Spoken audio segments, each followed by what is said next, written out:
دمہ لفظ دم سے نکلا ہے۔ دم سے مراد سانس لینا، جس کا سانس تنگی سے آتا ہو، سانس پھولتا ہو، جلدی جلدی سانس لینا پڑتا ہو، دم مطلب دمہ کہلاتا ہے۔ عموماً یہ کیفیت ہوائی نالیوں یا اعضائی غیر طبی حرکات اور صورت سے پیدا ہوتی ہے۔ اس میں کبھی آکسیجن کی کمی اور کبھی کاربن ڈائی آکسائڈ کی زیادتی بھی ہو جاتی ہے۔ اس کی 3 اقسام ہیں: نزلی دمہ، قلبی دمہ اور گلوی دمہ۔ آپ نے ابھی کیا کرنا ہے کہ گل بنفشہ 3 تولہ، گل نیلوفر 3 تولہ، ملٹھی 3 تولہ، خشخاش 3 تولہ، اناب 10 تولہ، تخم خبازی 2 تولہ، گاؤ زبان 2 تولہ، تخم ریحان 1 تولہ، لسوڑیاں 1 تولہ، بہی دانہ 1 تولہ۔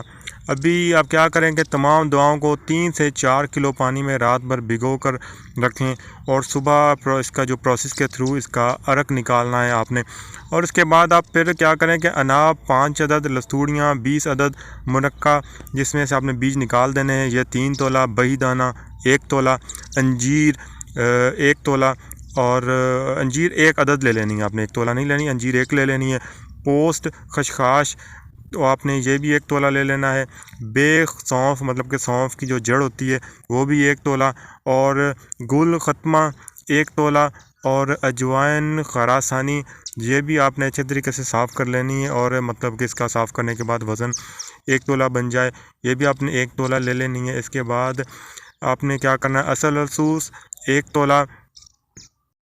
اب کیا کریں کہ جو آپ نے پہلے عرق نکالا تھا یہ چیزیں بھی اس میں ڈالیں، اور 5-6 مرتبہ ہلکی آنچ پر ان کو جوش دیں، پھر چھان کر پھر دوبارہ چولہے پر رکھ دینا ہے، نرم آگ پر پکانا ہے۔ آپ دیکھیں کہ جب 1.5 کلو تقریباً پانی رہ جائے تو آپ نے اس میں جتنا پانی بچے گا، 1.5 کلو پانی بچا ہے تو اس میں 1.5 کلو ہی چینی ڈال دینی ہے، اور اس کو اچھے طریقے سے پکانا ہے۔ پکنے کے بعد جب آپ دیکھیں کہ شربت بن چکا ہے تو آپ اس کو اتار کر ٹھنڈا کر کے رکھ لیں۔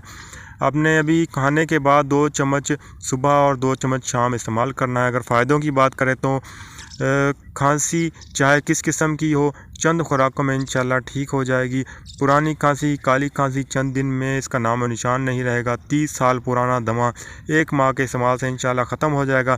سینہ کے درد کو دور کرتا ہے، بلغم کو چھانٹتا ہے، سینہ کے مواد سے جو سینہ کی جان چھڑا دیتا ہے۔